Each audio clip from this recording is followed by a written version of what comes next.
When millions of people across the United States and around the world entered a lockdown in March 2020, a ripple effect throughout the economy was inevitable. The world economy rebounded from the historic recession caused by the COVID-19 crisis better than many economists expected in 2022, but faces a harder path ahead in the coming years, forecasters have warned.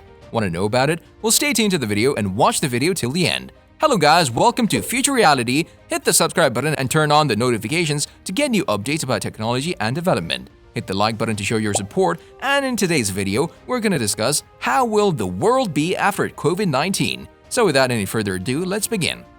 The global economy is emerging from the pandemic with global supply chains in disarray and companies struggling to source products from around the world. COVID-19 has not undermined globalization as much as some had predicted. Although travel and tourism have been hit hard, international trade has surged during the pandemic according to a new study of global connectedness. The COVID-19 pandemic has had and continues to have devastating effects on economies and societies, threatening to undo years of progress towards achieving the 2030 Agenda for Sustainable Development. Opening the event, UNIDO's Director General Lee Young asserted that we are living in a time of exceptional challenges and called for an active engagement in fostering an inclusive and sustainable recovery in the post-pandemic. Imagining and planning for the future can be a powerful coping mechanism to gain some sense of control in an increasingly unpredictable pandemic life. Over the past year, some experts proclaimed that the world after COVID would be a completely different place and change values and a new map of international relations. The opinions of oracles who were not downplaying the virus were mostly negative. Societal unrest and the rise of totalitarian regimes stunted child social development, mental health crisis, exacerbated inequality, and the worst economic recession since the Great Depression were just a few worries discussed by pundits and on the news. The global disruptions caused by COVID-19 have affected all sectors, in particular those of manufacturers and trade, personal revenue, transport, energy, education, and public life in almost its entirety. They also led to the postponement of major programs and decisive conferences, including those of the United Nations foreseen for 2020. For the G20 group of wealthy countries, the rate of GDP erosion is estimated at around 10% for emerging countries, 4 to 5% for the United States, and 2% for the Eurozone. The initiatives for global sustainable development and challenges of climate change and biodiversity loss and many other problems seem to have disappeared from the daily debate and the media. Pathology took over, the most minuscule microbiota took charge, the entire world fell victim to a multiplying cataclysm. Heads of state or government expecting those of Belarus, Brazil, and Hungary consider the epidemic the worst disaster since the Second World War. For the past 2 years, this pandemic has been an ongoing challenge, but it also provides us with an opportunity to reshape and restructure our world and to make improvements to the way we live. It's up to us to make the future we want. After working from home using chat services and video conferencing software, workplace culture today is not the same as it was before the pandemic began. Some workers have taken the opportunity to change careers or to take early retirement, leading to changes within certain industries. The restrictions affecting large gatherings such as festivals, concerts, sporting events, and more may change how these events are received in the future. After a hiatus of 2 years or more, will people want to return to large events as they did in the past, or will smaller gatherings feel more comfortable? At times, pandemic restrictions have meant people could not get together in person with extended family members or with friends. Are these restrictions changing the value we place on spending time with those we love? Whatever happens after COVID-19, life will not return to what it was before the pandemic. Too much has changed in the past couple of years, and there is no way to go back to the world of 2018 and 2019.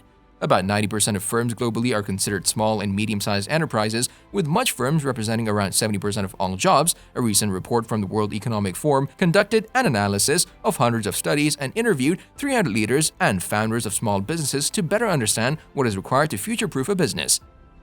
The analysis found that the biggest challenge faced by SMEs was around talent acquisition, with over half citing this as a major concern. The existing difficulties posed by COVID-19 were also reflected, with 43.8% of the respondents citing survival as a key challenge. There was then a gap to access to finance and a non-supportive policy environment. Our global assessment showed no significant differences of future readiness of SMEs at the regional or the industry level, the authors say. The key takeaway from these results is that SMEs are neither disadvantaged by their geographical location nor industry space in moving towards future readiness. What can set them apart is their ability to influence their internal processes, orientation and business model, and immediate external environment networks to ensure they remain future ready. The challenge, instead, is to create the best possible world for ourselves and for future generations, looking ahead to the time when this pandemic is over. In a post-pandemic world, leaders must come to grips with their own motivational mindset before they can use their leadership competencies to motivate others. During the post-pandemic recovery, many people have embraced electronic communication and are engaged in internet-based relationships. The most important aspect of the post-pandemic recovery is you as a leader. Authentic leaders rely on discernment on not only others but also and more importantly themselves. Over the past 2 years, the food and beverage industry has evolved rapidly. Restaurants and bars have scrambled to adapt to and survive the unprecedented rules and regulations brought on by the pandemic that has ultimately led to the demise of thousands of establishments around the world. Meanwhile, COVID-19 lockdowns and new technologies have pushed workers to switch jobs or pursue entirely new careers.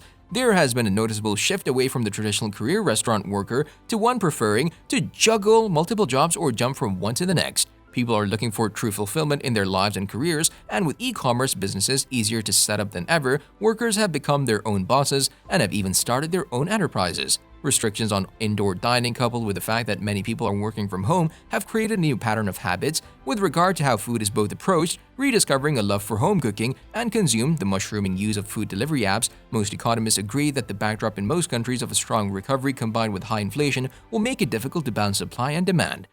Simon McAdam, the senior global economist at Capital Economics, said that although headline inflation rates would certainly fall, there was likely to be persistent underlying pressure on prices due to tight labor markets, especially in the US, and product shortages and higher transport costs in most countries. Economists at Nomura are confident that monetary authorities will get inflation under control, but it will come at a cost. By late 2022, we see a very different backdrop with stagnation a bigger risk than stagflation, they warned. Based on UN Conference on Trade and Development (UNCTAD) data, the report says that the rate of foreign direct investment is on track to reach pre-pandemic levels. This is despite having dropped by over a third, 35% during 2020, as firms deferred foreign investment decisions in the face of economic uncertainty, worsening macroeconomic conditions and restrictions on business travel. One key finding is that the industrial sector plays a key role in fostering socioeconomic resilience. By guaranteeing access to essential goods such as food, medicines, and vaccines, manufacturing keeps economies afloat and drives them forward. As stressed by UNIDO's Deputy Director General Hiroshi Kuniyoshi in his presentation of the main findings and messages of the IDR 2022, countries with stronger manufacturing systems were able to withstand the crisis better.